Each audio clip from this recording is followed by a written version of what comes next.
천한 것이 감히 시어머니 행세를 하시다니 웃기는 일이로군요. 윤채원의 차가운 목소리가 어둑한 사랑채에 울려 퍼집니다. 거적대기 하나 덮인 채 누워있는 박소월은 숨을 헐떡이며 눈을 감았습니다.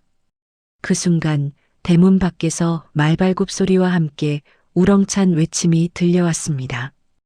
왕명이여, 의녀! 박소월을 궁으로 모시라는 중전마마의 명이시다. 금군들이 대문을 박차고 들어서며 선포합니다. 윤채원의 얼굴이 하얗게 굳어지고 그녀가 시어머니를 때리던 그 손이 파들파들 떨리기 시작했습니다. 궁궐을 향해 떠나는 가마를 보며 남편 박진수는 뒤늦게 깨닫습니다. 당신이 어머니를 어찌한 것이오? 윤채원은 자신의 떨리는 두 손을 내려다보았습니다. 이 손으로 내일 중전마마 앞에 서야 한다는 것을. 이야기 시작 전 구독과 좋아요는 궁중비화극장에 큰 힘이 됩니다. 3년 전 늦봄의 햇살이 따사롭던 어느 날이었습니다. 박소월은 마당에 놓인 편지를 손에 쥔 채 한참을 서 있었습니다.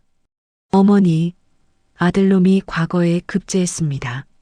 아들 박진수의 목소리가 대문 밖에서 들려왔고 박소월의 눈가에 뜨거운 것이 맺혔습니다. 천민 의녀 출신으로 평생을 살아오며 받았던 모멸과 천대가 주마등처럼 스쳐 지나갔습니다. 손에 굳은 살이 박이도록 침을 놓고 약초를 다듬으며 모은 돈으로 아들을 공부시켰던 세월이었습니다. 제 아들만큼은 양반으로 살게 해주소서. 박소월은 하늘을 향해 두 손 모아 기도했던 밤들을 떠올리며 눈물을 닦았습니다. 대문이 활짝 열리고 관복을 입은 박진수가 들어섰습니다. 어머니, 소자가 해냈습니다. 박소월은 아들을 껴안으며 장하다, 장해. 목이 메어 말을 잇지 못했습니다. 마당에는 아카시아 꽃향기가 은은하게 퍼져 있었고 따뜻한 봄바람이 두 모자의 옷자락을 흔들었습니다. 그로부터 석 달 후 뜻밖의 소식이 들려왔습니다. 명문가 윤정승 댁에서 중매를 청하셨다 하오. 중매쟁이 할멈의 말에 박소월은 놀라 손에 들고 있던 바늘을 떨어뜨렸습니다. 윤정승 댁이라. 그 대대로 정승을 배출한 집안이 우리 집안에? 박소월의 가슴이 두근거리는 동시에 묘한 불안감이 엄습했습니다. 천민 출신인 제가 시어머니가 되어도 괜찮다 하던가요? 중매쟁이는 빙그레 웃으며 규수께서 직접 괜찮다 하셨답니다. 전했습니다. 박소월은 고개를 끄덕였지만 왠지 모를 찜찜함이 가슴 한편에 남았습니다. 혼례 준비가 한창이던 어느 날 박소월은 장롱 깊숙이 간직해둔 비단 보자기를 꺼냈습니다. 그 안에는 궁중에서 쓰던 은침과 낡은 약초 처방전이 가지런히 정리되어 있었습니다. 이 아이에게 내 의술을 전해주면 설령 시집살이가 어려워도 제 힘으로 살아갈 수 있을 게야. 박소월은 며느리에게 줄 선물로 정성껏 약침 도구를 준비했습니다. 혼례 날이 밝았습니다. 가을 하늘은 높고 맑았으며 마당에는 국화향이 그윽하게 풍겼습니다. 대문 밖에서 풍악 소리가 들려오고 화려한 가마가 멈춰 섰습니다. 신분합시오. 붉은 혼례복을 입은 윤채원이 가마에서 내리는 순간 박소월은 숨을 죽였습니다. 며느리의 자태는 그야말로 명문가 규수답게 우아하고 기품이 있었습니다. 하지만 붉은 족두리 아래로 보이는 윤채원의 눈빛이 한순간 박소월과 마주쳤을 때 박소월은 오싹한 한기를 느꼈습니다. 저 눈빛은 차갑고 날카로운 마치 사람을 평가하듯 훑어보는 그 시선이었습니다. 혼례가 끝나고 첫날 밤이 지난 다음 날 아침이었습니다. 윤채원이 단정한 저고리를 입고 시어머니 방을 찾아왔습니다. 어머님, 며느리 채원입니다. 공손한 목소리, 바닥에 닿을 듯한 깊은 절이었습니다. 박소월은 어서 일어나거라 며느리를 일으키며 그 손을 잡았습니다. 윤채원의 손은 부드럽고 매끄러웠으며 손톱은 연지로 곱게 물들여져 있었습니다. 박소월은 자신의 굳은 살 박인 손을 슬쩍 감추며 고생이 많았구나 미소 지었습니다. 어머님, 제가 이 집안의 며느리로 들어온 것을 큰 영광으로 알고 있습니다. 윤채원의 말투는 완벽했고 동네 사람들이 문안 인사를 올 때마다 예의 바르게 응대했습니다. 저런 윤정승댁 교수답구먼. 교양이 넘치는구려. 박 부인, 복 받으셨소이다. 이웃들의 칭찬이 이어졌고 박소월도 점차 안도하기 시작했습니다. 어느 날 저녁 박소월은 며느리를 방으로 불렀습니다. 채원아, 내게 줄 것이 있구나. 박소월은 은침 세트와 비방이 적힌 오래된 의서를 꺼내 보였습니다. 이것은 나의 스승께서 물려주신 것이고 나는 이것으로 평생을 살아왔단다. 박소월의 목소리에는 자부심이 묻어났습니다. 너도 이 의술을 배우면 언제 어디서든 제 힘으로 살아갈 수 있을 게야. 그런데 윤채원의 얼굴에 스친 표정을 박소월은 놓치지 않았습니다. 미세하게 찌푸려진 미간, 입꼬리가 살짝 내려간 것. 어머님, 저는 그저 남편을 내조하고 집안을 돌보는 것으로 족합니다. 공손한 말투였지만 그 속에는 분명한 거부감이 담겨 있었습니다. 천민이 하는 일을 제가 왜? 라는 말이 목구멍까지 올라왔다가 삼켜진 듯한 침묵이었습니다. 박소월은 그렇구나. 어색하게 웃으며 은침을 다시 보자기에 쌌습니다. 밤 공기가 차갑게 느껴졌고 방 안에 피워둔 쑥향이 갑자기 쓰게 느껴졌습니다.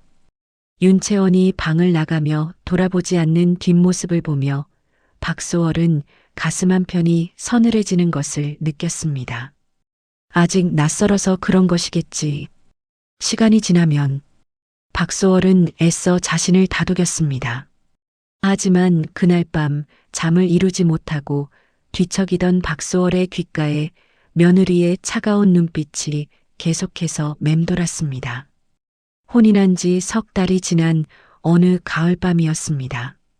박소월은 안채 마루에 앉아 낮에 캐온 약초를 정성스레 다듬고 있었습니다. 달빛 아래서 말리는 쑥과 당귀에서 풍기는 흙내음과 쌉싸름한 향이 마당 가득 퍼져 있었습니다. 이 정도면 겨울나기 약재는 충분하겠구나. 박소월은 흐뭇한 표정으로 약초 묶음을 하나씩 천장에 매달았습니다. 그때였습니다. 어머님, 윤채원의 목소리가 어둠 속에서 들려왔습니다. 박소월이 고개를 들자 윤채원이 코를 막은 채 마루 끝에 서 있었습니다. 아가야, 아직 안 잤구나. 무슨 일이냐? 박소월이 반갑게 웃으며 물었지만 윤채원의 얼굴에는 미소가 없었습니다. 어머님, 이 천한 냄새가 온 집안에 배어들고 있습니다. 윤채원의 목소리는 차갑고 낮았습니다. 박소월은 손에 들고 있던 약초를 떨어뜨릴 뻔했습니다. 천한 냄새라니? 약초 냄새를 말하는 것이냐? 박소월의 목소리가 조금 떨렸습니다. 윤채원은 한 걸음 물러서며 소매로 코를 가렸습니다. 저희 친정에서는 하인들도 이런 일을 하지 않았습니다. 양방과 안채에서 이런 냄새가 진동을 하니 손님들께서 오시면 어찌합니까? 윤채원의 말투는 공손했지만 그 속에 담긴 멸시는 날카로운 비수 같았습니다. 박소월은 이것은 약초인데 변명하려 했으나 목이 메었습니다. 평생 자신의 존재 이유였던 의술이 며느리의 입에서 천한 것으로 치부되는 순간이었습니다. 미안하구나. 내가 생각이 짧았다. 박소월은 서둘러 약초들을 거두기 시작했습니다. 찬 이슬이 내린 마루는 손끝에 차갑게 느껴졌고 약초에서 풍기던 향은 이제 박소월 자신에게도 쓰디쓴 냄새로 다가왔습니다. 윤채원은 아무 말 없이 돌아섰고 그 뒷모습에는 만족스러운 기색이 역력했습니다. 박소월은 그날 밤 약초들을 사랑채 구석진 곳으로 옮기며 눈물을 삼켰습니다. 다음 날 아침 동네 양반 부인 셋이 박소월의 집을 찾아왔습니다. 박 부인마님 계시오? 저희 막내 아이가 열병을 앓는데 부인의 침술 말고는 방도가 없어 이렇게 왔소이다. 사또 부인과 훈장댁 안주인이었습니다. 박소월은 반가운 마음에 어서 들어오시오 맞이하려 했습니다. 하지만 윤채원이 먼저 나섰습니다. 마님들 안으로 드시지요. 윤채원은 공손하게 부인들을 안채로 안내했습니다. 박소월도 따라 들어가 병든 아이를 살폈습니다. 아이의 맥을 짚어보니 열이 속으로 들어가 위험한 상태였습니다. 지금 당장 침을 놓아야겠구려. 박소월이 침통을 꺼내려는 순간이었습니다. 어머님, 윤채원의 목소리가 방 안에 울려 퍼졌습니다. 어머님께서는 연세가 많으셔서 요즘 손이 많이 떨리십니다. 윤채원은 부인들을 향해 안타까운 표정을 지었습니다. 혹여 잘못되기라도 하면 저희 집안에서 책임질 수가 없지 않겠습니까?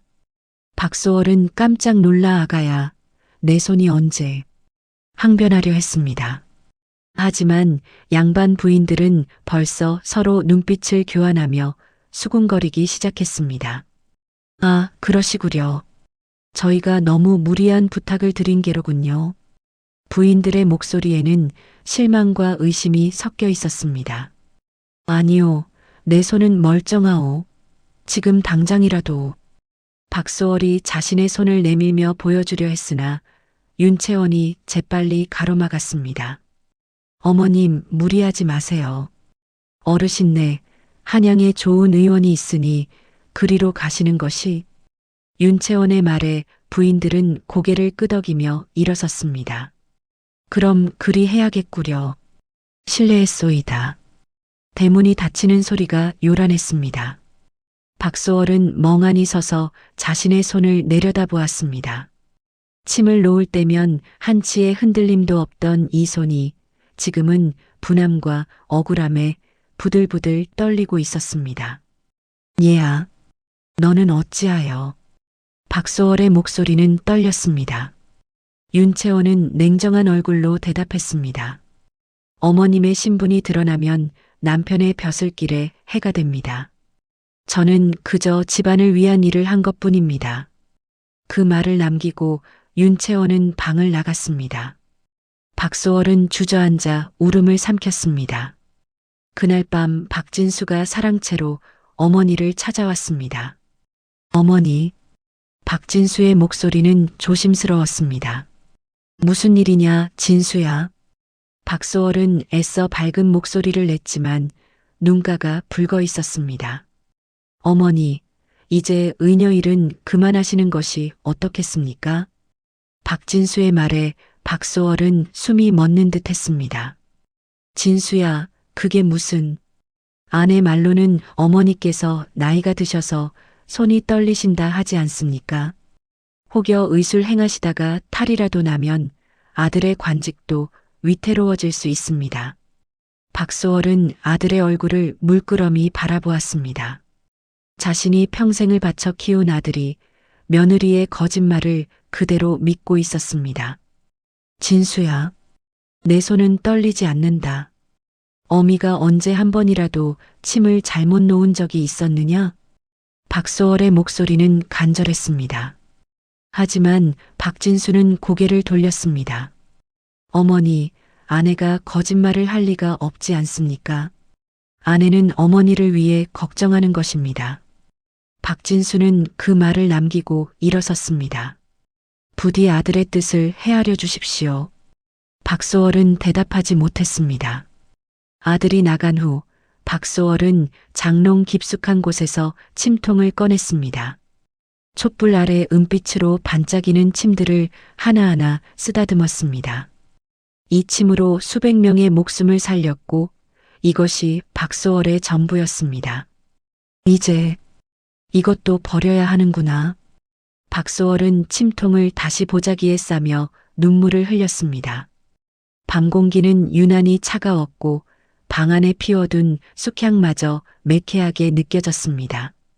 박소월은 자신의 정체성이었던 의수를 장롱 깊숙이 넣으며 무언가 중요한 것을 잃어버리는 듯한 상실감에 휩싸였습니다. 그날 이후로 박소월은 더 이상 약초를 다듬지 않았고 침을 꺼내지도 않았습니다. 동네 사람들이 찾아와도 이제 늙어서 할 수가 없다 거절했습니다. 윤채원은 그런 시어머니를 보며 만족스러운 미소를 지었습니다. 박소월의 마음속에는 며느리에 대한 두려움이 서서히 자리 잡기 시작했습니다. 1년이 흘렀습니다. 한여름 매미 소리가 요란한 어느 날 윤채원이 아들을 순산했습니다. 아들이 옵니다. 건강한 사내 아이 옵니다. 산파의 외침에 집안은 기쁨으로 들썩였습니다. 박소월은 눈물을 글썽이며 고생했구나. 아가야 며느리의 손을 잡았습니다. 하지만 윤채원은 박소월의 손을 슬쩍 뿌리치며 이제 제 몸을 추스르겠습니다. 냉랭하게 말했습니다. 산후조리를 마친 윤채원의 태도는 완전히 달라져 있었습니다. 이제 제가 이 집의 안주인입니다. 대청마루에 앉은 윤채원은 하인들을 모아놓고 선언했습니다. 박소월은 사랑채에서 그 말을 듣고 가슴이 철렁 내려앉았습니다. 100일이 지난 어느 날 박소월은 손주를 안아보고 싶어 안채로 향했습니다. 며느라, 손주 좀 안아봐도 되겠느냐? 박소월의 목소리는 조심스럽고 떨렸습니다.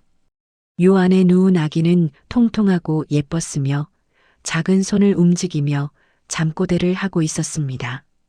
어머님, 윤채원이 벌떡 일어나 박소월 앞을 가로막았습니다.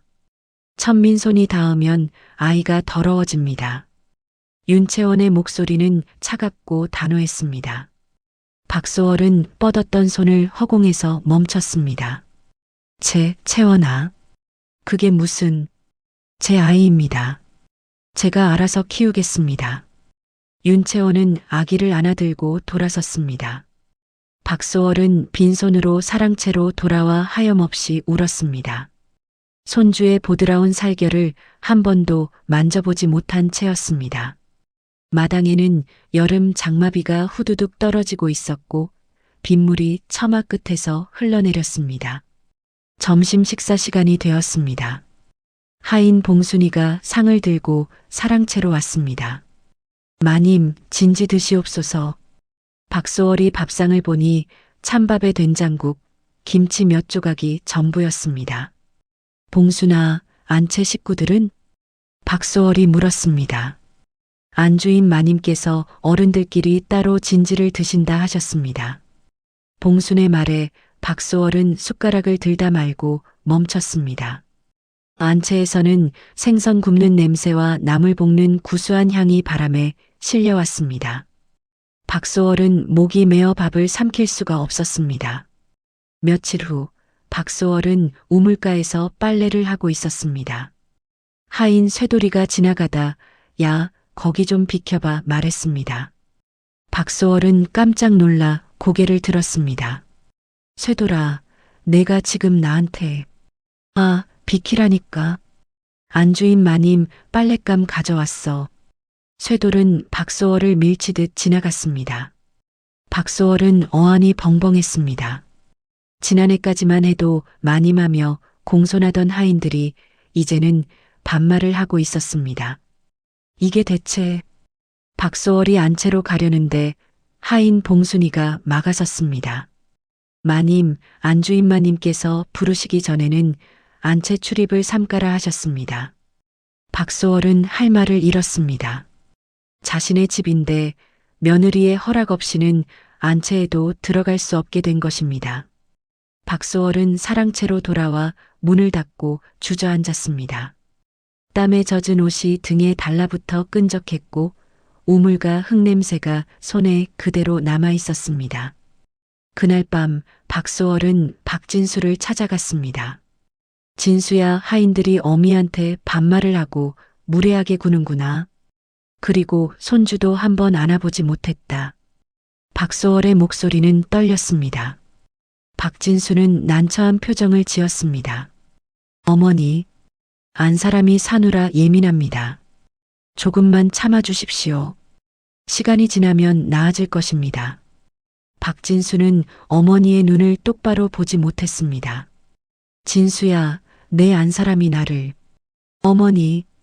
박진수가 박소월의 말을 끊었습니다. 아내는 명문가 교수입니다. 어머니께서 조금만 양보해 주시면. 박진수는 그 말을 남기고 안채로 돌아갔습니다. 박소월은 멍하니 서 있었습니다. 아들마저 며느리 편을 드는구나. 밤하늘에는 별이 총총했고 귀뚜라미 소리만 쓸쓸하게 울려 퍼졌습니다. 손주의 첫 돌이 다가왔습니다. 박소월은 몰래 아기 버선을 한 켤레 지어 윤채원에게 내밀었습니다. 채원아, 손주 돌 선물이다. 박소월은 며칠 밤을 새워 정성스럽게 술을 놓은 버선이었습니다. 윤채원은 버선을 받아들더니 코웃음을 쳤습니다. 어머님, 천미는 잔치에 나서지 마세요. 손님들이 오시는데 어머님의 신분이 드러나면 곤란합니다. 윤채원의 말은 비수처럼 날카로웠습니다. 그럼 나는 돌잔치날 사랑채에 계세요. 몸이 편찮으시다고 말씀드리겠습니다. 윤채원은 버선을 바닥에 던지고 돌아섰습니다. 박소월은 바닥에 떨어진 버선을 주워들고 눈물을 흘렸습니다. 돌잔치 날이 밝았습니다. 집안은 손님들로 북적였고 풍악 소리가 요란했습니다. 박소월은 사랑채 문틈으로 마당을 내다보았습니다. 화려한 옷을 입은 양반 부인들이 오가고 손주를 아는 윤채원이 환하게 웃고 있었습니다. 시어머님은 어디 계시오? 누군가 물었습니다. 몸이 편찮으셔서 누워 계십니다. 윤채원의 대답이 또렷하게 들렸습니다. 박소월은 문틈을 통해 손주를 바라보았습니다. 돌상 앞에 앉은 손주는 돌잡이를 하고 있었고 손님들은 박수를 치며 웃었습니다. 실을 잡았구려. 장수할 상의로다. 환호성이 터져 나왔습니다. 박소월은 그 모습을 보며 입술을 깨물었습니다. 손주의 웃음소리가 멀리서 들려왔고 박소월은 벽에 기대어 소리 없이 울었습니다.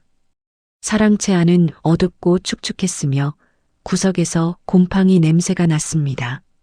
해가 지고 손님들이 모두 돌아간 후에야 박소월은 사랑채 문을 열었습니다. 마당에는 잔치 음식 찌꺼기가 여기저기 흩어져 있었고 떡 부스러기가 밟혔습니다. 박소월은 무릎을 꿇고 앉아 손주가 앉았던 돌상을 쓰다듬었습니다.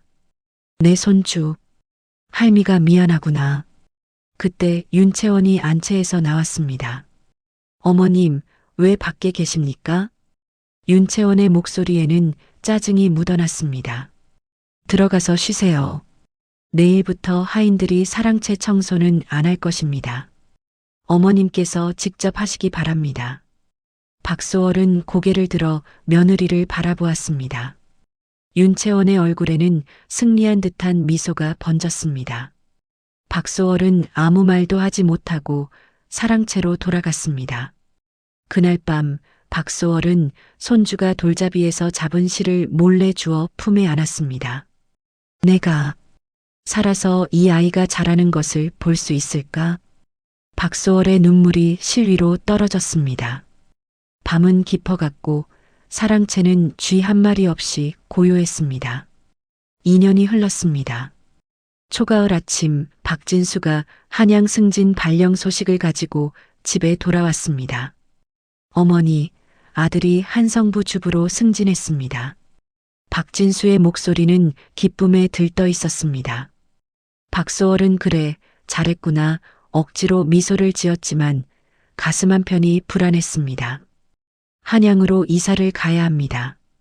박진수의 말에 박소월은 그럼 나도 함께 하려다 말을 멈췄습니다. 윤채원이 안채에서 나오며 차갑게 웃고 있었기 때문입니다. 사흘 후 윤채원이 사랑채로 찾아왔습니다. 어머님, 윤채원의 목소리는 공손했지만 눈빛은 차가웠습니다. 이사 준비가 바빠서 손이 많이 필요합니다. 어머님께서는 사랑채에서 편히 계시는 것이 좋겠습니다. 박소월은 아니다. 나도 함께 말하려 했습니다. 하지만 윤채원은 이미 돌아서고 있었습니다. 어머님 연세도 많으시니 여행이 힘드실 것입니다. 한양에 짐 다 풀고 나면 모시러 오겠습니다. 그날 밤부터 이상한 일들이 벌어지기 시작했습니다. 박소월의 방문 밖에 하인이 지키고 서 있었습니다. 이게 무슨 일이냐? 박소월이 문을 열자 하인 쇠돌이가 막아섰습니다. 안주인 마님 분부입니다. 마님께서 함부로 나다니시면 안 된다 하셨습니다. 뭐라고? 내가 내 집에서. 박소월이 밖으로 나가려 하자 쇠돌이가 팔을 붙잡았습니다. 마님 안 됩니다. 박소월은 하인의 거친 소나기에 팔이 아팠지만 뿌리칠 힘이 없었습니다. 다음 날 아침 박소월은 밥상도 제대로 받지 못했습니다. 봉순이가 가져온 것은 물에 마른 찬밥과 김치 몇 조각뿐이었습니다. 봉순아, 이게 뭐냐? 안주인 마님께서 어머님 연세가 많으시니 소식하시라 하셨습니다. 봉수는 눈을 피하며 황급히 나갔습니다. 박소월은 밥상을 보며 한숨을 쉬었습니다. 찬밥은 딱딱하게 굳어 있었고 김치는 시큼하게 쉰 냄새가 났습니다. 배가 고팠지만 목구멍으로 넘기기가 힘들었습니다. 며칠 후 박소월은 사랑채 문을 열고 나가려 했습니다. 하지만 문이 밖에서 잠겨 있었습니다. 문을 열어라. 이게 무슨 짓이냐? 박소월이 문을 두드렸지만 아무도 대답하지 않았습니다. 해질녘이 되어서야 윤채원이 나타났습니다. 어머님, 왜 그러십니까? 윤채원의 목소리는 차분했습니다. 문에 자물쇠를 왜 채웠느냐? 박소월이 소리쳤습니다. 어머님 건강을 위한 것입니다. 윤채원은 태연하게 말했습니다. 요즘 도둑이 많다 하니 어머님을 보호하려는 것입니다. 그리고 남편께는 어머님께서 쉬고 싶다 하셨다고 전했습니다. 박소월은 할 말을 잃었습니다. 채원아, 내가 지금. 어머님 편히 쉬세요. 윤채원은 그 말을 남기고 돌아섰습니다. 자물쇠 채우는 소리가 또다시 들렸습니다. 다음 날 친정 윤정승 댁에서 노복둘이 왔습니다. 건장한 사내들로 박소월의 사랑채 앞뒤를 지켰습니다. 너희는 누구냐? 박소월이 물었지만 그들은 대답도 하지 않았습니다. 박소월은 작은 창문으로 마당을 내다보았습니다. 이사 짐을 꾸리는 하인들이 바쁘게 오가고 윤채원이 지시하는 모습이 보였습니다. 손주를 아는 윤채원은 환하게 웃으며 무언가를 이야기하고 있었습니다. 박소월은 유리창에 손을 대고 내 손주야. 눈물을 흘렸습니다. 밤이 되었습니다. 박소월은 하루 두 끼 찬밥과 물만 받았습니다. 배가 고파 잠을 이룰 수 없었고 몸은 점점 쇠약해져 갔습니다. 창틀 사이로 보이는 달빛만이 박소월의 유일한 위안이었습니다. 내가 무슨 죄를 지었기에. 박소월은 천장을 바라보며 중얼거렸습니다. 사랑채는 습기가 차서 이불이 눅눅했고 곰팡이 냄새가 코를 찔렀습니다. 보름이 지났습니다. 박소월의 머리카락이 하얗게 새기 시작했고 볼은 움푹 들어갔습니다. 거울을 보니 낯선 노파가 자신을 바라보고 있었습니다. 이게 나란 말인가? 어느 날 밤 박소월은 결심했습니다. 이대로는 죽는다. 박소월은 조심스럽게 창문을 열었습니다. 작은 창문이었지만 마른 몸으로는 빠져나갈 수 있을 것 같았습니다. 박소월은 이불을 찢어줄을 만들었습니다. 손이 떨렸지만 필사적이었습니다. 창문 틀에 줄을 묶고 천천히 몸을 내밀었습니다. 그때였습니다. 어머님, 윤채원의 목소리가 어둠 속에서 들려왔습니다. 박소월은 깜짝 놀라 손을 놓칠 뻔했습니다. 어디 가시려고 그러십니까? 윤채원이 노복들을 데리고 나타났습니다.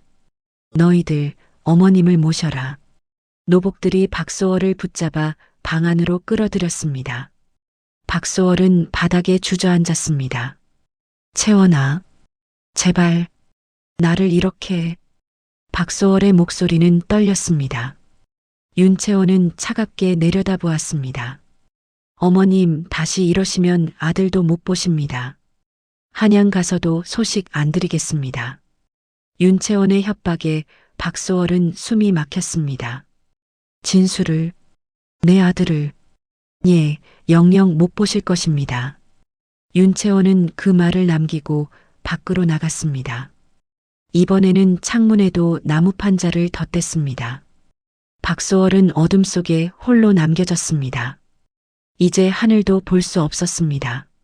좁은 방 안에는 박소월의 거친 숨소리만 울렸습니다. 그날부터 박소월은 밥도 제대로 먹지 못했습니다. 목구멍으로 넘어가지 않았고 입맛도 없었습니다. 기력이 점점 빠져나가는 것을 느꼈습니다. 한 달이 지났습니다. 박소월의 머리는 완전히 새하얗게 새었고 몸은 뼈만 남았습니다. 손톱은 깎이지 않아 길게 자랐고 옷은 때가 타서 검게 변했습니다.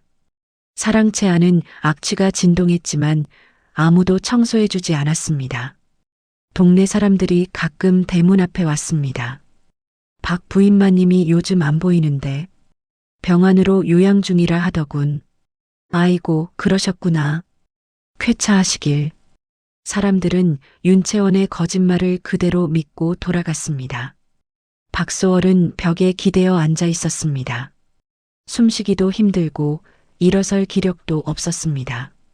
어둠 속에서 박소월은 자신의 지난 삶을 떠올렸습니다.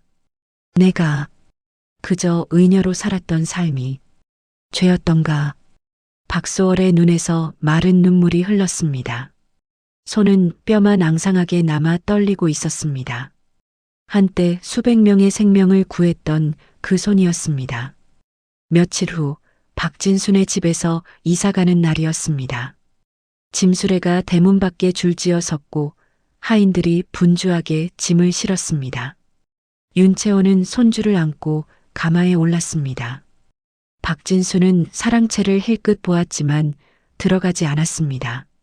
어머니, 한양에서 모시러 오겠습니다. 박진수는 중얼거리며 말에 올랐습니다. 하지만 그의 눈빛에는 확신이 없었습니다. 행렬이 떠나고 집은 텅 비었습니다. 사랑채에는 박소월만 홀로 남겨졌습니다.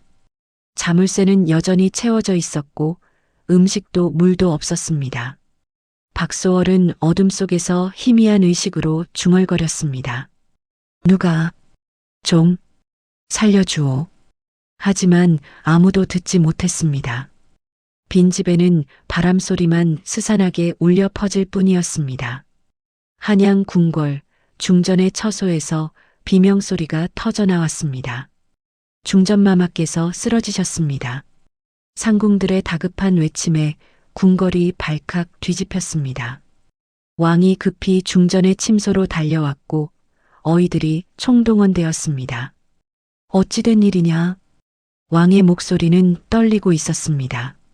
중전은 침상에 누워 의식을 잃은 채 거친 숨을 몰아쉬고 있었습니다. 얼굴은 창백했고 입술은 파랗게 질려 있었습니다. 어의 서너 명이 중전의 맥을 짚었습니다. 전하, 맥이 매우 불규칙하옵니다. 심장이 약해져 있고 냉기가 온몸을 감싸고 있사옵니다. 어이들의 얼굴에는 당혹감이 역력했습니다. 그럼 병명이 무엇이냐? 왕이 다그쳐 물었습니다. 어이들은 서로 눈치만 보며 입을 열지 못했습니다. 전하, 소신들도 이런 증상은 처음이옵니다. 뭐라고? 왕의 목소리가 높아졌습니다. 중전을 살려내지 못하면 너희 모두 목이 달아날 줄 알아라. 어이들은 땀을 흘리며 온갖 약재를 가져다 다렸지만 소용이 없었습니다. 중전의 측근 상궁 김복순이 침상 옆에서 중전을 지키고 있었습니다. 김복순은 중전의 창백한 얼굴을 보며 무언가 떠올랐습니다. 이 증상 어디서 본 것 같은데. 김복순의 눈이 커졌습니다. 20년 전 김복순은 벌떡 일어났습니다. 20년 전 중전이 아직 세자빈이었을 때 겪었던 독살 위기가 생생하게 떠올랐습니다. 그때도 이렇게 갑자기 쓰러지고 맥이 불규칙하고 냉기가 감돌았었습니다. 김복순은 급히 왕 앞으로 나아갔습니다. 전하, 상궁, 무슨 일이냐? 왕이 돌아보았습니다. 전하, 소인이 기억하옵니다. 김복순의 목소리는 떨렸지만 확신에 차 있었습니다. 20년 전 세자빈 마마께서 독살 위기를 겪으셨을 때와 증상이 똑같사옵니다. 그때도 어이들이 손을 쓰지 못했사옵니다. 왕의 눈빛이 달라졌습니다. 20년 전이라면 그때 박씨 의녀가 특별한 침법으로 마마의 목숨을 구했사옵니다. 김복순의 목소리는 간절했습니다. 박씨 의녀라. 그 은인을. 왕이 벌떡 일어났습니다. 당장 박씨 의녀를 찾아 입궐시켜라. 지체 말고 당장. 왕의 엄명이 떨어졌습니다. 금군 대장 이충무가 앞으로 나섰습니다. 전하, 소장이 찾아오겠사옵니다. 한시가 급하다. 조선 팔도를 뒤져서라도 찾아내라. 명을 받들겠사옵니다. 이충무는 즉시 금군들을 이끌고 궁궐을 나섰습니다. 하지만 박소월의 행적을 찾기란 쉽지 않았습니다. 의녀 명부를 뒤져도 옛 동료들을 찾아가도 소식이 없었습니다. 박소월 의녀가 혼인하여 박진수 집안으로 들어갔다 하옵니다. 한 늙은 의녀가 기억을 더듬어 말했습니다. 박진수? 한성부 주부 박진수 말이냐? 그러하옵니다. 이충무는 즉시 한성부로 달려갔습니다. 한 달이 걸려 박진수의 집을 찾아냈습니다. 한양 북촌의 작은 기와집이었습니다. 이충무는 금군들을 이끌고 대문을 두드렸습니다. 문을 열어라. 왕명이시다. 우렁찬 목소리에 대문이 열렸습니다. 윤채원이 나왔습니다. 얼굴이 순간 하얗게 질렸지만 애써 침착함을 유지했습니다. 무슨 일이시옵니까? 윤채원의 목소리는 떨렸습니다. 박소월 의녀가 이 집에 계시다 들었다. 이충무가 말했습니다. 당장 모시고 입궁해야 한다. 윤채원의 얼굴이 창백해졌습니다. 그런 사람은 이 집에 없사옵니다. 윤채원은 거짓말을 하려 했습니다. 시어머니는 고향으로 내려가셨사옵니다. 이충무의 눈빛이 날카로워졌습니다. 거짓말을 하는구나. 아니옵니다. 정말로. 너희들 수색하라. 금군들이 일제히 집 안으로 들이닥쳤습니다. 윤채원이 막으려 했지만 금군들은 거칠게 밀쳐냈습니다. 안채를 뒤져라. 사랑채도. 금군들이 안채를 수색했지만 박소월은 보이지 않았습니다. 그때 한 금군이 사랑채 문에 채워진 자물쇠를 발견했습니다. 날이 여기 자물쇠가 채워져 있습니다. 이충무가 달려갔습니다. 자물쇠를? 이상하군. 부숴라. 금군이 칼로 자물쇠를 내리쳤고 쇠사슬이 끊어졌습니다. 문이 열렸습니다. 순간 악취가 코를 찔렀습니다. 금군들이 인상을 찌푸리며 안으로 들어갔습니다. 어둠 속에서 뼈만 앙상하게 남은 노파가 누워 있었습니다. 머리는 새하얗고 옷은 누더기가 되어 있었습니다. 숨은 거의 끊어질 듯 가늘게 이어지고 있었습니다. 이게 사람이요? 금군 하나가 경악하며 뒷걸음질 쳤습니다. 이충무가 무릎을 꿇고 박소월 앞으로 다가갔습니다. 의녀 어른. 박소월 의녀 어른이시오? 박소월이 희미하게 눈을 떴습니다. 누구? 소장은 금군 대장 이충무이옵니다. 중전마마께서 위독하시어 의녀 어른을 찾아싸웁니다. 박소월의 눈에 희미하게 빛이 돌았습니다. 중전, 마마, 예, 어서 가셔야 하옵니다. 이충무는 뒤를 돌아보았습니다. 윤채원이 문 앞에 서서 떨고 있었습니다. 감히 왕명의 대상을 이렇게. 이충무의 목소리는 분노로 떨렸습니다. 저는 몰랐사옵니다. 윤채원이 변명하려 했습니다. 입 닫혀라. 너희들 이 여자를 당장 포박하라. 금군들이 윤채원을 붙잡았습니다. 윤채원은 얼굴이 새하얗게 질린 채 떨고 있었습니다. 저를 어찌. 의녀 어른을 모셔라. 조심스럽게. 금군들이 박소월을 들것에 조심스럽게 올렸습니다. 박소월의 몸은 깃털처럼 가벼웠고 뼈만 남아 있었습니다. 빨리 궁으로. 한시가 급하다. 이충무의 외침에 금군들이 들것을 들고 급히 움직였습니다. 말들이 준비되었고 가마가 대기하고 있었습니다. 박소월을 가마에 태우는 순간 윤채원이 무릎을 꿇었습니다. 어머님, 제가. 윤채원의 목소리는 공포로 떨렸습니다. 하지만 아무도 대꾸하지 않았습니다. 가마가 출발했고 금군 행렬이 뒤를 따랐습니다. 윤채원은 그 자리에 주저앉아 손을 바라보았습니다. 떨리고 있었습니다. 중전마마 앞에 서야 할 이 손이. 대문 앞에는 이웃 사람들이 모여들었습니다. 무슨 일이오? 금군들이. 박부인 댁에. 윤씨 며느리가 무릎 꿇고 있구려. 소문은 순식간에 퍼져나갔습니다. 윤채원은 떨리는 손으로 얼굴을 가렸습니다. 모든 것이 끝났다는 것을 알았습니다. 그때 박진수가 관아에서 급히 돌아왔습니다. 무슨 일이오? 금군이 우리 집에 왔다는데. 박진수는 마당에 주저앉은 아내를 보았습니다. 당신, 어머니를 어떻게 한 것이오? 박진수의 목소리는 떨렸습니다. 당신이 어머니를. 윤채원은 대답하지 못했습니다. 그저 손만 떨리고 있었습니다. 박진수는 비틀거리며 사랑채로 달려갔습니다. 어머니가 갇혀있던 그곳으로. 박소월을 태운 가마가 궁궐을 향해 달렸습니다. 상궁 김복순이 가마 옆에서 말을 타고 함께 가고 있었습니다. 의녀 어른, 조금만 힘을 내십시오. 김복순의 목소리는 간절했습니다. 중전마마께서 기다리고 계십니다. 박소월은 흔들리는 가마 안에서 의식이 흐릿했습니다. 몸은 천근만근이었고 숨쉬기조차 힘들었습니다. 중전, 마마. 박소월의 입술이 희미하게 움직였습니다. 김복순이 가마 안을 들여다보았습니다. 의녀 어른, 기억하십니까? 20년 전을 말이옵니다.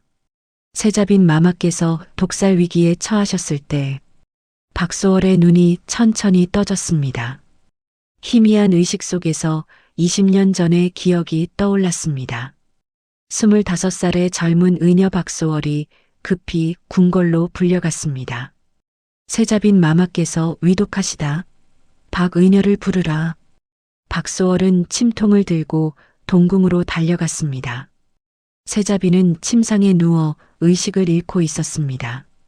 어이들이 여럿 있었지만 아무도 손을 쓰지 못하고 있었습니다. 이건 독이 아니옵니다. 박소월은 세자빈의 맥을 짚으며 말했습니다. 극도의 스트레스와 냉기가 심장을 압박하고 있사옵니다. 특수 침법이 필요하옵니다. 박소월은 떨리는 손으로 은침을 꺼냈습니다. 정확한 혈자리에 침을 놓기 시작했습니다. 하나, 둘, 셋. 7개의 침이 들어갔습니다. 한시진 후 세자빈이 눈을 떴습니다. 고맙소. 은인. 세자빈은 박소월의 손을 꼭 잡았습니다. 당신의 이름을 잊지 않겠소. 박소월. 그날의 따뜻한 손길이 아직도 생생했습니다. 의녀 어른. 김복순의 목소리가 들렸습니다. 박소월은 현실로 돌아왔습니다. 중전, 마마를 다시 구할 수 있을까? 박소월은 자신의 쇠약한 손을 바라보았습니다. 뼈만 남고 주름투성이인 이 손으로 의녀 어른께서는 하실 수 있습니다. 김복순이 확신에 찬 목소리로 말했습니다. 20년 전에도 그러셨듯이 가마가 궁궐대문에 도착했습니다. 금군 대장 이충무, 박소월 의녀를 모시고 입거라옵니다. 문이 열리고 가마가 안으로 들어갔습니다. 한편 박진수의 집에서는 난리가 났습니다. 박진수는 사랑채 안을 보고 경악했습니다. 이게 무슨 악취와 어둠, 그리고 어머니가 누워있던 자리의 흔적들.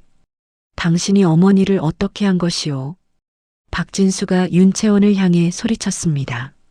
당신이 내 어미를. 윤채원은 떨리는 목소리로 대답했습니다. 당신 벼슬길을 위해서. 제가 벼슬길이라고. 박진수는 아내를 처음으로 추궁했습니다. 내 어미를 굶기고 가두고 짐승만도 못하게. 박진수의 목소리는 분노와 슬픔으로 떨렸습니다. 나는 불효자로다. 박진수는 무릎을 꿇고 주저앉았습니다. 아내의 말만 믿고 어머니를 외면했던 자신이 한스러웠습니다. 어머니, 용서하십시오. 윤채원은 친정으로 급히 편지를 보냈습니다. 아버님, 큰일 났습니다. 왕실이 연루되었습니다. 시어머니가 중전마마의 은인이었습니다. 윤채원의 손은 글씨를 쓰는 내내 떨렸습니다. 윤정승, 윤택주는 딸의 편지를 받고 경악했습니다. 이게 무슨 왕실과 연루되다니. 윤정승은 급히 대신들을 만나 대책을 논의했습니다. 하지만 이미 소문은 한양 전체로 퍼져 있었습니다. 박진수 집안에 금군이 들이닥쳤다더라. 윤씨 며느리가 시어머니를 학대했다는데 그 시어머니가 중전마마의 은인이라더군. 양반가 부인들이 수군거렸습니다. 저런 명문가 규수가 그럴 줄이야. 윤정승 댁도 이제 끝장이로군. 박진수는 관아에 나가지 못했습니다. 상관이 급히 사람을 보내 당분간 출근하지 말라 통보했습니다. 파직 되는 것이겠지. 박진수는 허탈하게 웃었습니다. 윤채원은 방에 틀어박혀 떨고 있었습니다. 내가 중전마마의 은인을. 손을 내려다보았습니다. 이 손으로 시어머니를 때렸고 굶겼고 가뒀습니다. 이 손으로. 어찌. 그때 하인이 급히 달려왔습니다. 나으리, 궁에서 정갈이 왔사옵니다. 중전마마께서 의녀 어른을 찾으신다 하옵니다. 박진수와 윤채원의 얼굴이 동시에 창백해졌습니다. 우리를 불러드리겠구나. 윤채원의 목소리는 공포로 떨렸습니다. 당연하지 않소? 박진수가 쏘아붙였습니다. 당신이 한 짓을 어찌 모르겠소? 윤채원은 그 자리에 주저앉았습니다. 손주를 안고 있던 유모가 다가왔습니다. 마님, 아기가. 하지만 윤채원은 손주조차 볼 여유가 없었습니다.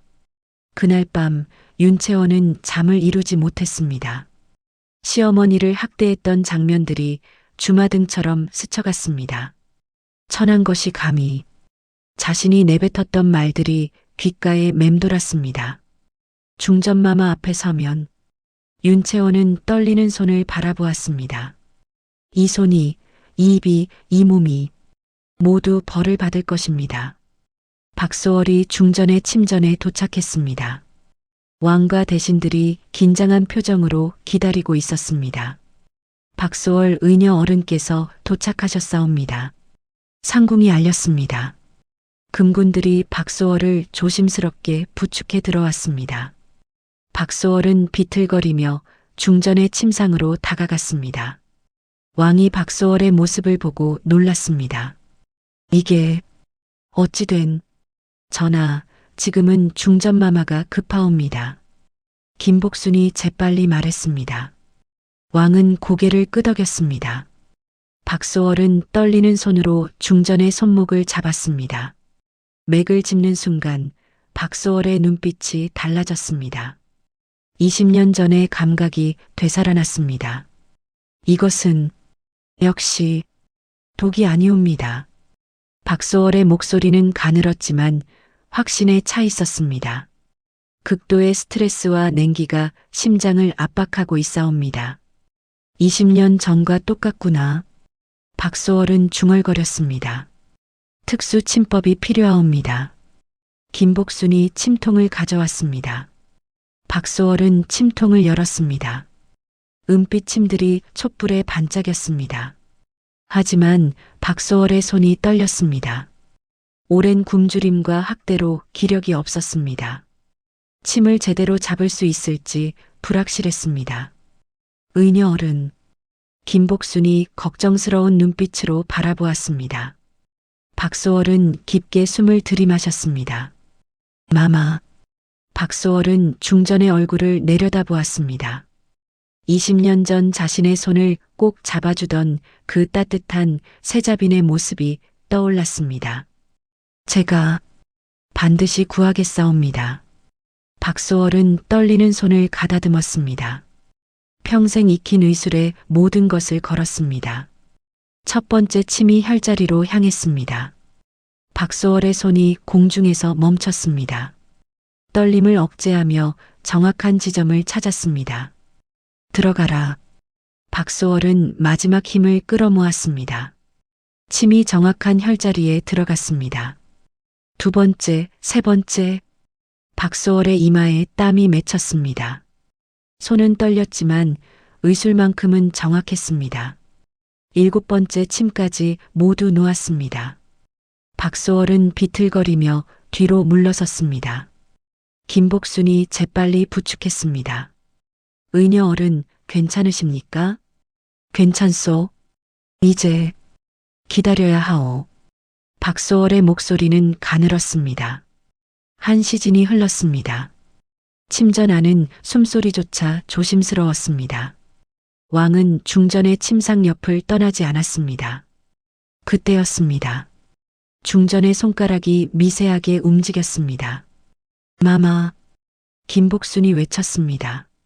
중전의 얼굴에 혈색이 돌기 시작했습니다. 파랗던 입술이 점차 붉어졌습니다. 호흡이 안정되고 맥박이 규칙적으로 뛰기 시작했습니다. 마마. 마마께서. 왕의 목소리가 떨렸습니다. 중전이 천천히 눈을 떴습니다. 전하. 중전의 목소리는 희미했지만 또렷했습니다. 중전, 정신이 드시오. 왕이 중전의 손을 잡았습니다. 중전의 시선이 천천히 움직이다가 박소월에게 머물렀습니다. 박, 의녀. 중전의 눈에 눈물이 맺혔습니다. 마마. 박소월도 눈물을 흘렸습니다. 소인, 마마를 다시 뵙게 되었사옵니다. 그 순간 박소월의 몸이 앞으로 쓰러졌습니다. 의녀 어른. 김복순이 급히 붙잡았습니다. 박소월은 마지막 기력까지 다 써버렸습니다. 어이, 당장 박의녀를 치료하라. 왕의 명이 떨어졌습니다. 어이들이 달려와 박소월을 부축했습니다. 박소월의 몸은 깃털처럼 가벼웠고 뼈만 남아 있었습니다. 의녀 어른의 상태가. 어이들은 경악했습니다. 어찌 된 것이냐? 왕이 물었습니다. 어이가 조심스럽게 대답했습니다. 오랜 굶주림과 학대의 흔적이 역력하옵니다. 왕의 얼굴이 굳어졌습니다. 학대라니. 내 은인을 누가 감히. 전하, 며느리가 그리하였다 하옵니다. 김복순이 아뢰었습니다. 며느리가. 왕의 목소리에 분노가 담겼습니다. 당장 박의녀를 최고로 치료하라. 그리고 그 며느리를 당장 잡아들여라. 한편 중전은 침상에서 일어나 앉았습니다. 전하, 중전 무리하지 마시오. 왕이 부축했습니다. 박의녀는 어찌 되었나이까? 중전의 목소리는 걱정으로 가득했습니다. 지금 치료받고 있소. 염려 마시오. 중전의 눈에서 눈물이 흘렀습니다. 박의녀가 이렇게 된 것을 중전 모두 밝혀낼 것이오. 왕이 중전의 손을 꼭 잡았습니다. 며칠 후 박소월은 왕실의 극진한 치료로 조금씩 회복되었습니다. 좋은 음식과 약재, 어이들의 정성 어린 치료가 이어졌습니다. 박소월의 볼에 조금씩 살이 오르기 시작했습니다. 중전이 친히 박소월을 찾아왔습니다. 은인, 중전의 목소리는 떨렸습니다. 마마, 소인이 어찌? 박소월이 일어나려 하자 중전이 말렸습니다. 편히 계시오. 이리 오기까지 고생이 많았소. 마마, 소인은 괜찮사옵니다. 박소월은 미소 지었습니다. 마마를 다시 살릴 수 있어서 다행이옵니다. 중전은 박소월의 손을 잡았습니다.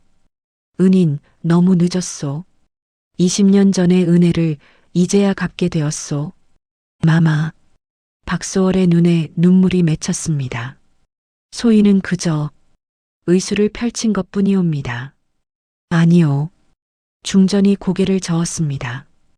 은인은 내 생명을 2번이나 구했소. 이 은혜를 어찌 갚아야 할지. 박소월은 중전의 따뜻한 손을 느꼈습니다. 20년 전에도 이렇게 따뜻했습니다. 신분을 넘어선 진심 어린 감사였습니다. 의녀는 편히 쉬시오. 중전이 일어서며 말했습니다. 모든 것을 바로잡겠소. 중전의 눈빛에는 단호함이 서려 있었습니다. 박소월은 그 눈빛을 보며 안도했습니다. 이제 모든 것이 밝혀질 것입니다. 중전이 회복한 지 사흘 후였습니다. 중전은 왕에게 청했습니다. 전하, 박의녀의 일을 바로잡고 싶사옵니다. 그러시오. 짐도 그리하려 하였소. 왕은 즉시 명을 내렸습니다. 박진수 부부를 당장 입궐시켜라. 명을 받들겠사옵니다. 이틀 후 박진수와 윤채원이 금군들에게 이끌려 궁궐로 들어왔습니다. 윤채원의 얼굴은 창백했고 손은 떨리고 있었습니다. 박진수는 고개를 들지 못했습니다. 중전의 처소 앞마당에 2사람이 꿇어앉았습니다. 대신들이 좌우로 늘어서 있었고 왕과 중전이 자리에 앉았습니다. 분위기는 살벌했습니다. 고개를 들어라. 왕의 목소리가 차갑게 울렸습니다. 박진수와 윤채원이 고개를 들었습니다. 너희가 박소월 의녀를 어찌 대접했느냐? 왕의 목소리는 분노로 떨렸습니다. 은인을 그렇게 학대한 죄 어찌 갚겠느냐? 윤채원이 떨리는 목소리로 대답하려 했습니다. 전하, 소인의 아버지가 입 닫혀라. 중전의 목소리가 날카롭게 끊었습니다. 감히 짐 앞에서 친정을 들먹이느냐? 중전의 눈빛은 차가웠습니다. 은인을 굶기고 가두고 학대한 자가 무슨 변명을 하겠느냐? 윤채원은 더 이상 말을 잇지 못했습니다. 그저 바닥에 이마를 찌우며 떨고 있었습니다. 박진수, 왕이 박진수를 불렀습니다. 예, 전하. 내 어미를 구박하는 것을 보고도 막지 않았느냐? 죽을 죄를 지었사옵니다. 박진수의 목소리는 떨렸습니다. 소신이 불효자옵니다. 불효자일 뿐이냐? 왕이 냉소했습니다. 은인의 아들로서, 관리로서, 사람으로서 부끄러운 줄 알아라. 명을 받들겠사옵니다. 박진수는 바닥에 엎드렸습니다. 중전이 상궁에게 눈짓했습니다. 상궁이 문서 몇 장을 가져왔습니다. 윤정승 댁을 조사한 결과옵니다. 읽어라. 중전이 명했습니다. 상궁이 문서를 펼쳤습니다. 윤정승 댁은 실은 몰락 직전이었사옵니다. 빚이 산더미였고 관직을 유지하기 위해 온갖 뇌물을 썼사옵니다. 상궁의 목소리가 처소에 울렸습니다. 윤채원이 박진수와 혼인한 것도 시댁의 재산과 인맥을 노린 것이었사옵니다. 박소월 의녀를 학대한 것도 시댁 재산을 가로채려던 계획의 일부였사옵니다. 윤채원의 얼굴이 새하얗게 질렸습니다. 아니옵니다. 그게 거짓말 말라. 중전의 목소리가 차갑게 울렸습니다. 증거가 다 있다. 중전은 서류를 내던졌습니다. 서류들이 윤채원 앞에 흩어졌습니다. 친정을 살리기 위해 시어머니를 굶기고 가두고 죽이려 했구나. 중전의 목소리는 분노로 떨렸습니다. 마마, 용서하여 주옵소서. 윤채원은 바닥에 이마를 찌으며 애원했습니다. 소인이 죽을 죄를 지었사옵니다. 용서? 중전이 비웃었습니다. 은인을 그렇게 대하고 용서를 바라느냐? 왕이 입을 열었습니다. 박소월 의녀는 중전의 생명을 2번이나 구한 은인이시다. 그런 은인을 학대한 죄, 결코 용서받을 수 없다. 왕의 판결이 떨어졌습니다. 박소월 의녀를 궁중 명예어의로 임명한다.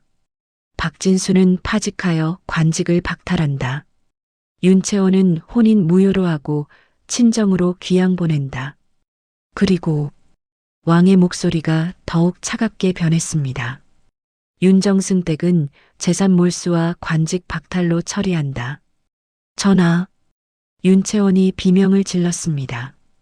친정까지는 제발 내가 한 짓의 대가다. 중전이 차갑게 말했습니다. 받아들여라. 금군들이 윤채원을 끌어냈습니다. 윤채원의 절규가 처소 밖으로 사라졌습니다. 박진수는 그 자리에 무너져 내렸습니다. 어머니, 용서하십시오. 박진수는 바닥에 엎드려 통곡했습니다. 하지만 아무도 그를 위로하지 않았습니다. 그날 밤 박소월은 왕과 중전 앞에 불려갔습니다. 은인, 중전이 박소월의 손을 잡았습니다. 이제 모든 것이 바로잡혔소? 마마, 박소월의 눈에 눈물이 맺혔습니다. 왕이 말했습니다. 박의녀, 이제 궁중 명예어의로서 편히 지내시오. 저택과 토지, 하사품을 내릴 것이오. 전하, 과부나옵니다. 박소월이 고개를 숙였습니다. 아니요, 당연한 대접이요. 중전이 미소 지었습니다. 은인, 이제는 존중받으며 사시오. 중전의 목소리는 따뜻했습니다. 평생 고생만 하셨으니. 박소월은 깊이 절했습니다. 마마의 은혜, 평생 잊지 않겠사옵니다. 눈물이 흘렀습니다. 하지만 이제는 슬픔의 눈물이 아니었습니다. 보름 후 윤채원은 친정으로 돌아가는 가마에 실렸습니다.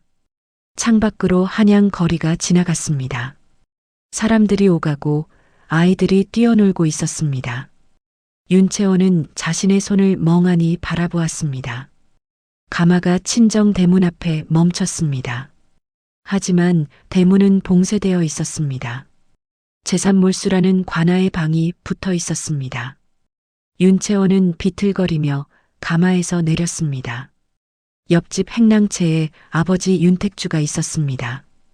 관복은 벗겨지고 초라한 옷을 입고 있었습니다. 아버지, 윤채원이 다가가자 윤택주가 돌아보았습니다.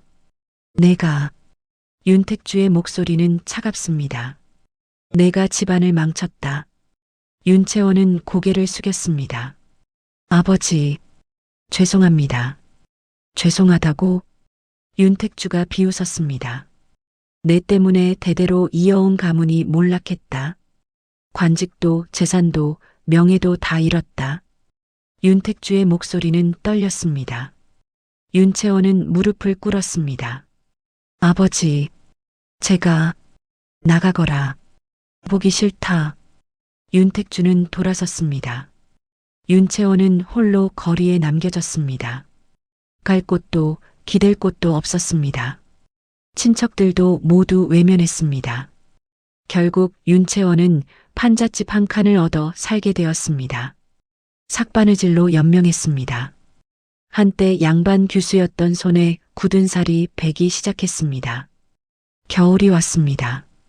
윤채원은 추운 방에서 홀로 바느질을 했습니다. 손가락이 꽁꽁 얼어 바늘을 잡기도 힘들었습니다. 어느 날 윤채원은 자신의 손을 바라보았습니다. 이 손으로 시어머니를 때렸지. 윤채원의 눈에서 눈물이 흘렀습니다. 중전마마의 은인을 내가 후회가 밀려왔습니다. 하지만 이미 늦었습니다.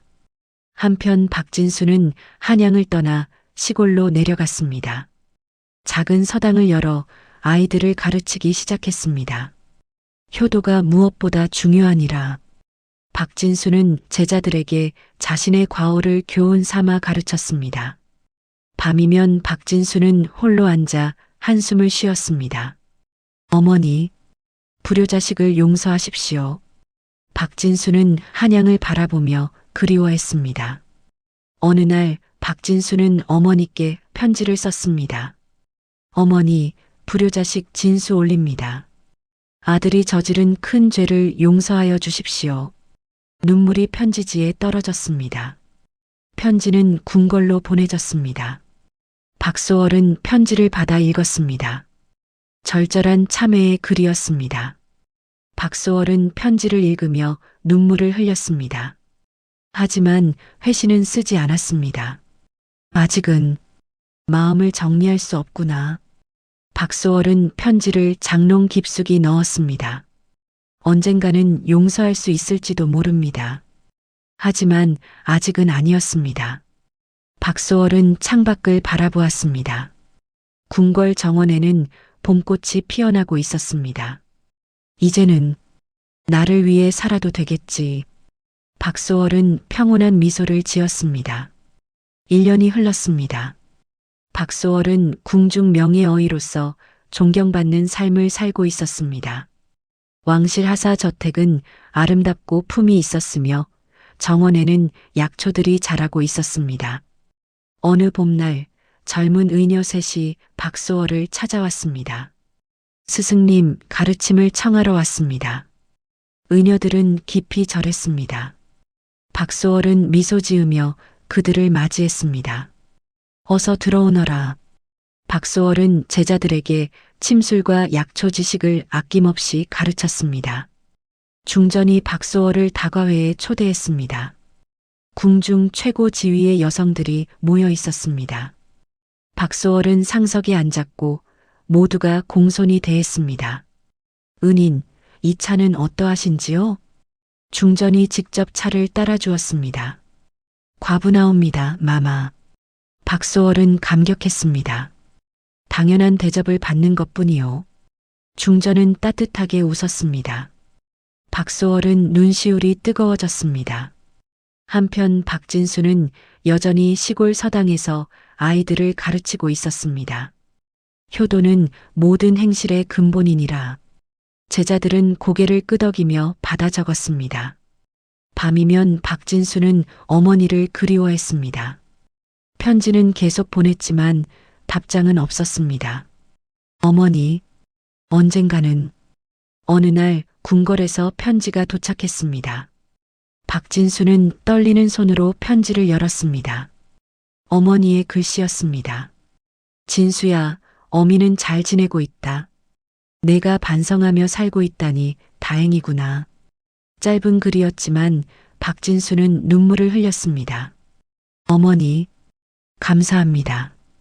박진수는 편지를 가슴에 안았습니다. 용서는 아직 아니지만 희망이 보였습니다. 박소월은 저택에서 평온한 나날을 보냈습니다. 제자들을 가르치고 환자들을 돌보고 중전을 뵙는 일상이었습니다. 더 이상 누구의 눈치도 보지 않았습니다. 이제는 나를 위해 살 수 있구나. 박소월은 봄꽃이 핀 정원을 거닐며 미소 지었습니다. 평생을 남을 위해 살았던 박소월에게 찾아온 평화였습니다. 세월이 더 흘렀습니다. 혹독한 겨울이 한양을 덮고 있었습니다. 판잣집에서 윤채원은 삭바느질로 근근히 살아가고 있었습니다.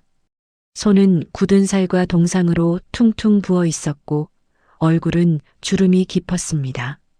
한때 명문가 교수였던 모습은 어디에도 없었습니다. 아무도 윤채원을 알아보지 못했습니다. 어느 추운 날 윤채원은 우연히 화려한 가마 행렬을 보았습니다. 사람들이 길을 비키며 수군거렸습니다. 저분이 박어이시라지. 중전마마의 은인이시라더군. 윤채원은 발걸음을 멈췄습니다. 가마 안에서 품위 있게 앉아있는 박소월이 보였습니다. 비단 옷을 입고 은빛 비녀를 꽂은 모습이었습니다. 윤채원은 자신의 누추한 옷을 내려다보았습니다. 내가 그분을 과거의 모든 악행이 주마등처럼 스쳐갔습니다. 천한 것이 감히 자신이 했던 말들이 귓가에 맴돌았습니다. 윤채원은 그 자리에 주저앉아 오열했습니다. 며칠 후 윤채원은 박소월의 저택을 찾아갔습니다. 대문은 웅장했고 문지기가 지키고 있었습니다. 윤채원은 대문 앞에서 멈칫했습니다. 용서를 구해야 하는데 하지만 발걸음이 떨어지지 않았습니다. 내가 무슨 자격으로. 윤채원은 결국 돌아섰습니다.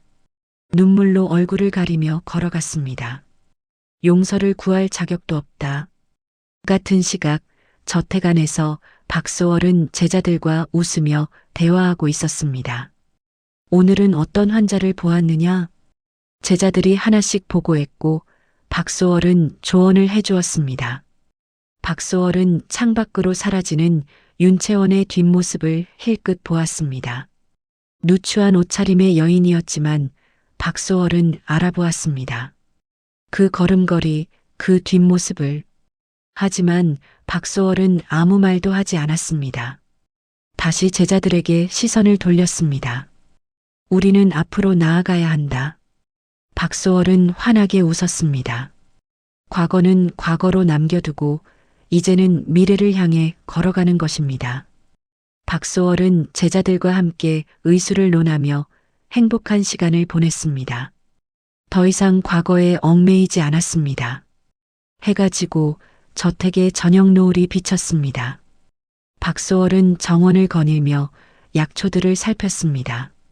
봄에 심은 약초들이 무럭무럭 자라고 있었습니다. 소월아, 중전의 목소리가 들렸습니다. 중전이 친히 저택을 방문한 것입니다. 마마, 박소월은 급히 맞이했습니다. 은인, 편히 계시오. 중전은 박소월의 손을 잡았습니다. 두 사람은 정원을 함께 거닐었습니다. 20년 전의 인연이 이렇게 아름다운 우정으로 이어진 것입니다. 신분을 넘어선 진심 어린 우정이었습니다. 은인, 행복하신지요? 중전이 물었습니다. 예, 마마. 이제는 정말 행복합니다. 박소월은 환하게 웃었습니다. 저녁 노을이 두 사람의 모습을 비추었습니다. 박소월의 얼굴에는 평온함이 가득했습니다. 더 이상 고통도 슬픔도 없었습니다. 그저 의술을 펼치고 제자들을 가르치고 존중받으며 사는 삶. 박소월은 마침내 자신을 위한 삶을 살게 되었습니다. 그리고 그것으로 충분했습니다. 시청해 주셔서 감사합니다. 구독과 좋아요, 알림 설정은 궁중비화극장에 큰 힘이 됩니다.